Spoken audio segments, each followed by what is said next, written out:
Hey, everybody, and welcome to another episode of the Sell More Book Show, episode 504. I'm Brian Cohen from Best Page Forward, joined by Jennifer Hilt once again of the Trope Thesaurus, of Trope Talk on YouTube and Substack, and just an awesome trope lady. Thanks for having me. It's, as you know, always fun to talk about tropes. Always have lots to say, and we always get along well with the whole thing. Oh yeah, no, I love talking about tropes as well. You were a part of my self-publishing live Yeah, virtual event great. that was focused on writing to market, and I loved the concepts you talked about, kind of starting with the tropes almost as those building blocks. Mhm, It really has gotten me thinking a mhm. lot about how I teach and making sure people are focused on those kinds of tropes. So, Awesome. yeah. Thank you. Of course. So, Jen, I was talking about off the air that I'm going to have a webinar about metadata on Thursday about keywords and categories. And you brought up just a really good point that the keywords, the categories, a lot of these are focused on tropes. And so how would you say when you're trying to figure out your book from the beginning, you're trying to figure out what kind of tropes you're going to focus on, how does that connect up with figuring out those 7 KDP keyword phrases? Well, I think really the first thing that I think about that's like the base of storytelling is really like what's your conflict? Like Mm, what's the conflict for your story? And that really will give you what the background of those 7 keywords or phrases are, mm-hmm. because that's what we're really building the whole story about. So, Yeah, thinking about, oh, what kind of conflict is it? You obviously have like emotional conflict and plot conflict and things, but knowing your genre, what is going to be happening in that.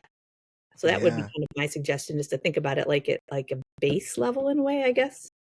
Right, and you think about it, like, some people have trouble kind of classifying their genre, figuring Mhm, out what kind of book they've written, and going back to, well, what is the conflict? mhm, How do the characters relate? I mean, think about a lot of people who write a romance where there isn't a happy ending, and a romance needs a happy ending.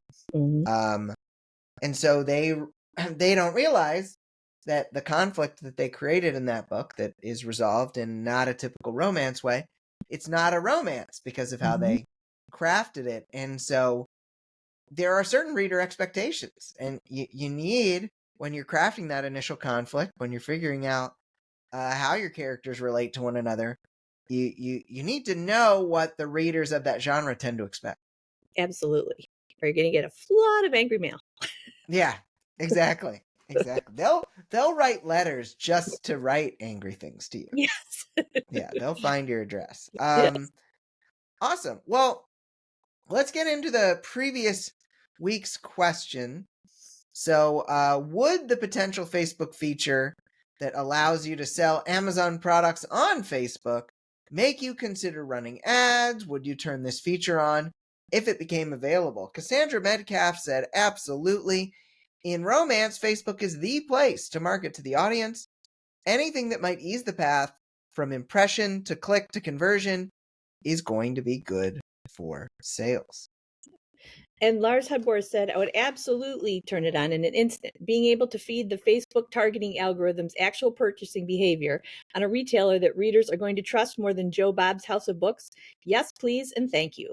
Although now I want a website called Joe Bob's I House of know. Books. Yeah. Ah, so good, Lars. And Miranda McGuire said, haven't had a chance to listen to what this feature is, but anything to do with Facebook having my payment details? No. Facebook gets hacked all the time. I always look the products up directly from Facebook or TikTok, not clicking links. Too many scams. Ads on Facebook? No, as I hear they eat money. The fear is too much. And Miranda brings up a good point. And this is why I think Facebook is really trying to get into this game a little bit. Even if it isn't with books, we still don't know. Mhm. But Facebook wants to get into this game in part to build some more trust back, because it's definitely lost some. And And so yeah. Yeah, and there are like groups like romance that Facebook is so important. The readers are just there. Right. So if you have another way to reach them there, it's like, oh, that could be a powerful tool. Absolutely. Absolutely. Well, we shall see if that Yeah. feature does come around. Mhm. And you can answer the question of the week every week at sellmorebookshow.com or at the Sell More Book Show After Party Facebook group. Let's go into the top story of the week. Very appropriate for our co-host here. I'm calling it Tropity Tropes. Tropes often get a bad rap, but that's usually because people confuse tropes with cliches or assume the word trope equals a story element that's overused. But that's not the case, says Kindlepreneur's Dave Chesson. Quote, in short, a trope is a plot structure, theme, storyline, character trait, motif, or plot device that is commonly used in storytelling, end quote. Whether we know it or not, we look for our favorite tropes when looking for something to read. Tropes help us, in broad terms, to see whether that story is the one we're looking for. And as writers, we can't escape tropes either. We use them on purpose or accidentally in everything we write. Quote, and that's why it's so important to study them, because once you know your tropes, you can use them or avoid them to please your readers, says Chesson. Some tropes are common to many stories, while some are unique to specific genres. And tropes can be mixed, giving readers a twist on a familiar favorite. With that in mind, Chesson has created his complete list of book tropes at kindlepreneur.com, featuring those common to action, adventure, horror, romance, thrillers, mystery, sci-fi, and more. Quote, readers look for certain tropes and avoid others. It's up to you to read widely in your chosen genre and familiarize yourself with the common tropes, he says. This way, you can provide a unique twist or use them to subvert expectations in a good way. This can help provide readers with a unique story they will love. End quote. So, Jen, this question isn't on there, but what do you think? What do you think of Dave's list here? Did you feel like it was pretty comprehensive? Did you feel like it tackled tropes in a different way than you tend to? What were your thoughts? No, I think that he and I see them very much the same way. I think that they're storytelling blocks and everywhere and everything.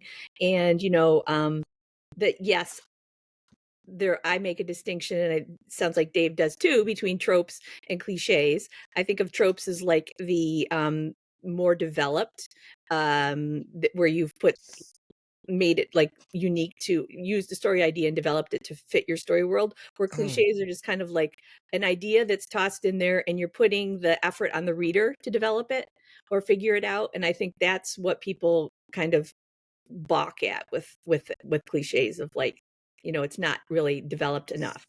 um so no, I think I totally agree with the stuff he's saying. And I agree that yes, you have to like learn how to twist them, and that you absolutely have to know what's going on in your genres to use them effectively. So yeah. Yeah. Now, I've heard of a couple of authors. They hear, oh, you're supposed to have tropes in stories, so they just put 20 tropes into a book, Yeah. but that misses the point. Yes, because it is like we talked a little bit about last week. I view tropes as relationships. Stories are about relationships. It doesn't matter what genre you're in. There's relationships in that story, and so it's not just world building, and it's not just ideas. Otherwise we'd be reading like academic papers all the time for a good time. Yeah. And we do not want to do that.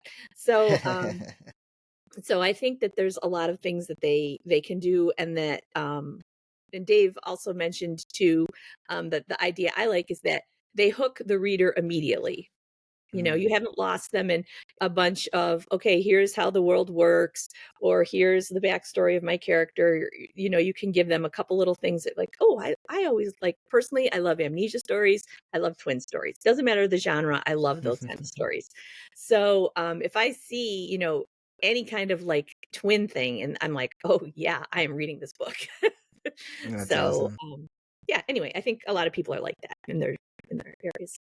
And whenever you can get someone to have an, oh yeah, I'm reading this book reaction, Yes, this is a positive thing. exactly.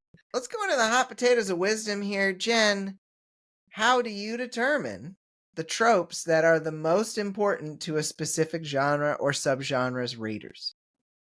I think the most important thing is reading in that genre so that you know what people want. So, like we talked about, the obvious one with romance was it needs to have a happily ever after or satisfying conclusion. You can write a love story that doesn't end with that, but that is a love story, not a romance. So you need to Mhm. know that difference.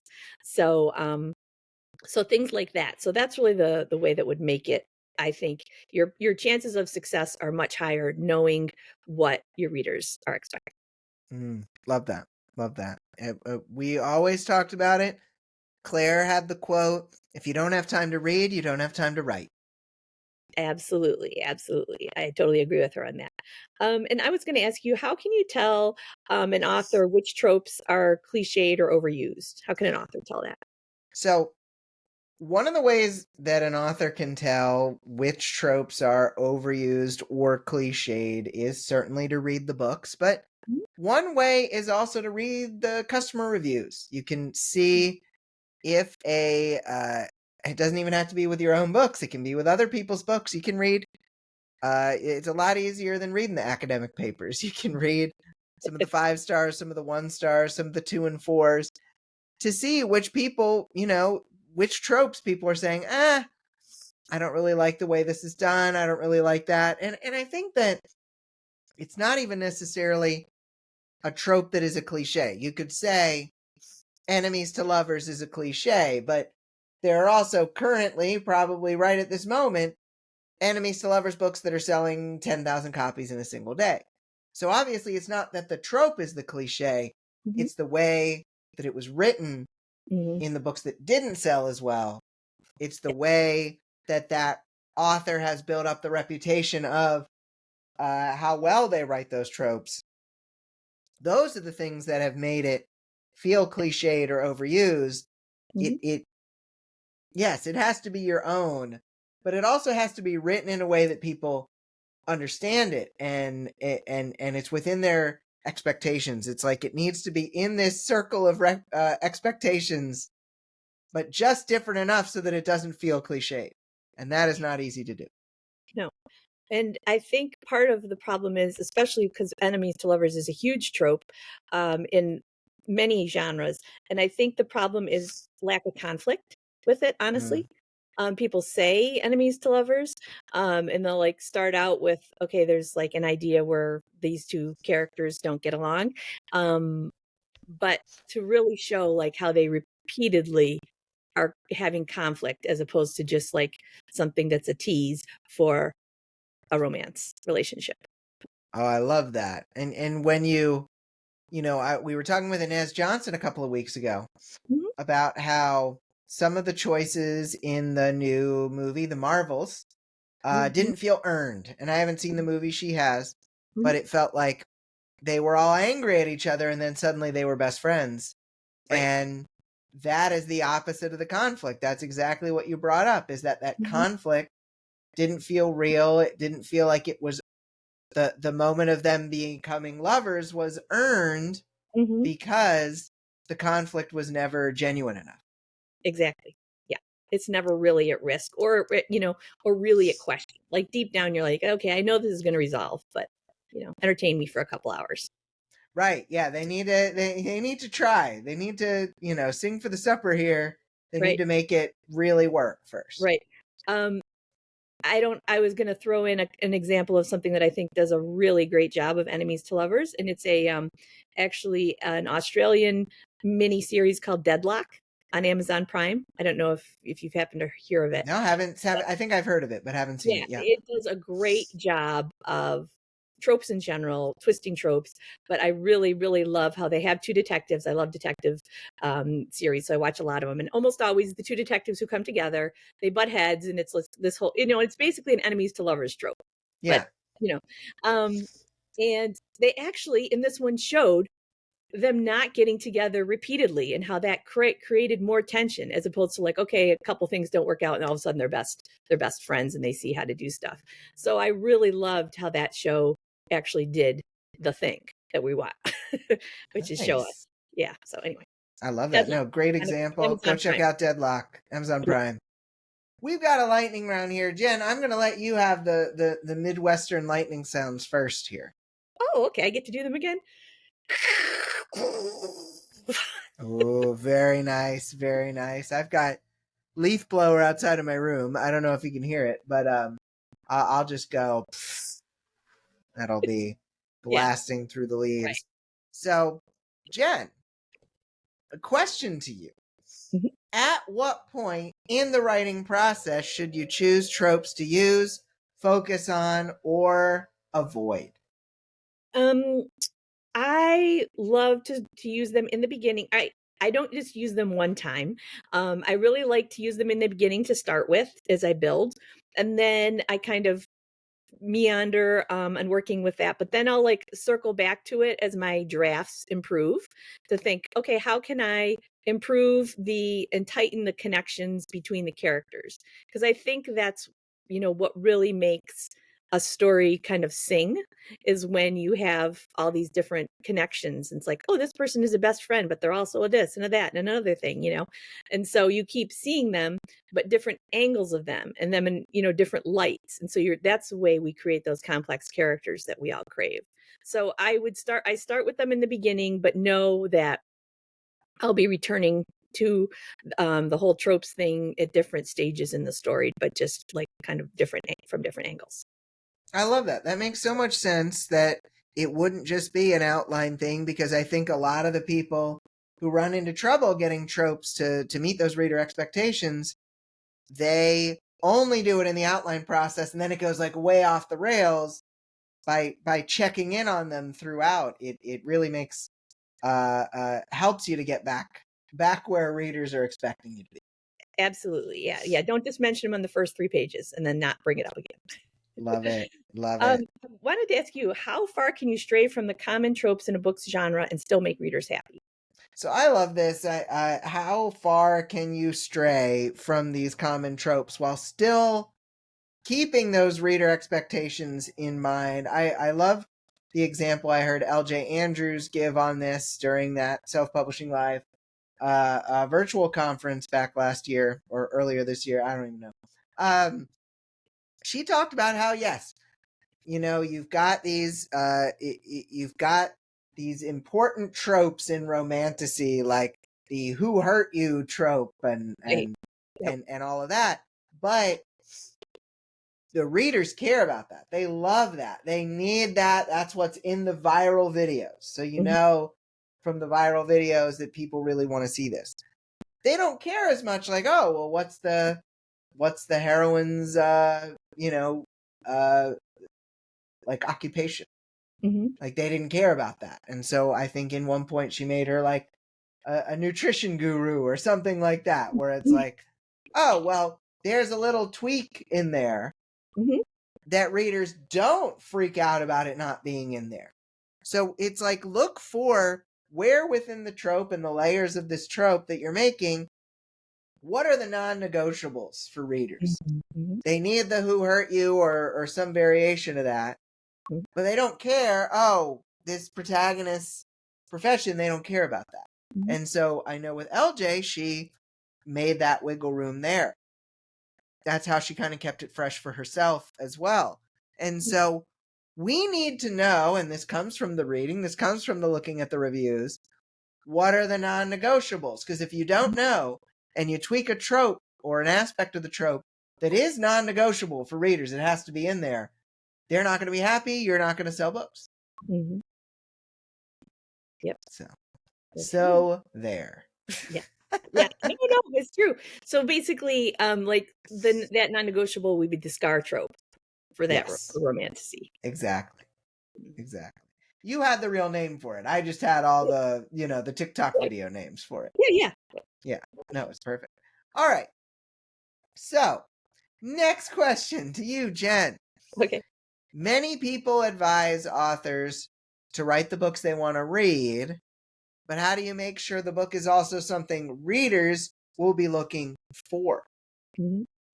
I think that making sure that you have real conflict in your book and that, you know, what the characters want is actually something that they can certainly fail at, and in failing at, make their life incredibly miserable. Because Mm, there are a lot of, I think sometimes as writers we're kind of afraid to like put our characters in jeopardy, yeah. and the bigger you can create the task they have to do, the more it means to them, the more failure will really just crush them. The better that the experience is going to be for the reader.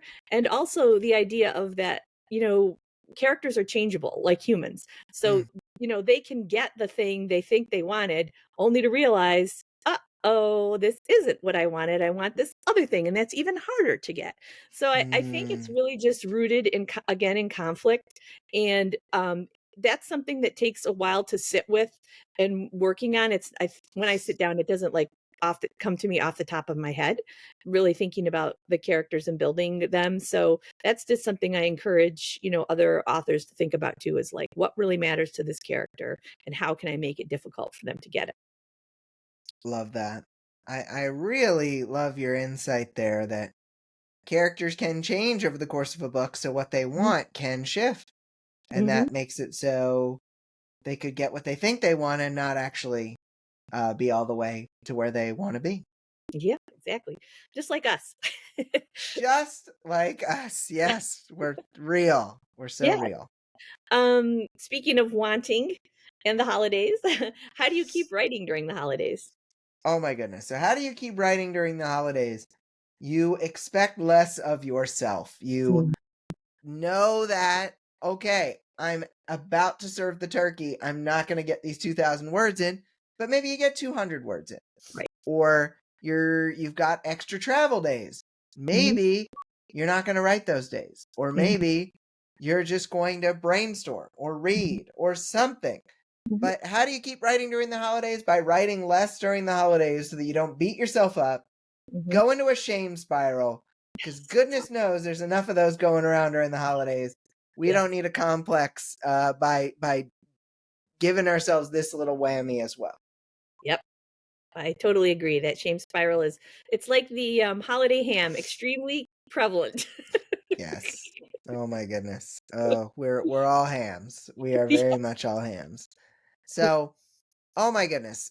Final question of the lightning round, Jen. It's been such a delight having you here these two Ooh, episodes, so thanks. thank You you. too. Of Thanks for having course. me. Super Of fun. course. Yeah, good. So far. No. Yeah. So last question is writing styles change over time. Mhm. So what are your favorite writing craft books for authors here in late 2023 going into 2024? Yeah. Um, I've found some really good authors. Well, they're obviously well known. Becca Symes and Joanna Penn. They've done some really good Kickstarters Mm, lately that had new books that I really I'm looking forward to getting those too. I always like Sasha Black, who you mentioned. I think it was the last week's podcast. yeah. I love that she's like all about the villain and Mhm. being like a conflict fiend. I really like her stuff. Um, and Kim Wheeland, always like her stuff. Yep. And they're not new, but I always keep circling back to Save the Cat because I just like the structure, and then it Yeah. again is like points towards conflict. And I enjoy stuff by Donald Moss just because I like what he kind of has to say. Well, the thing is, it's like Roland in these questions, and Roland does a great job of finding the stories a day early, which was very helpful, Roland. So big thank you. Mhm, You know, yes, writing styles do change, but there's also the old standby. The more things change, the more they stay the same. mhm, And we can come back to it a million times. TikTok, whatever, is changing things, but then the same kind of things keep popping up as well. yeah. Actually, the biggest change that I've seen when I think about it is not so much. I mean, it is writing styles, but it's POV. Because Mm, it used to be like you would always do third person, and if you tried to do anything first person in traditional publishing, it'd be like no. yeah.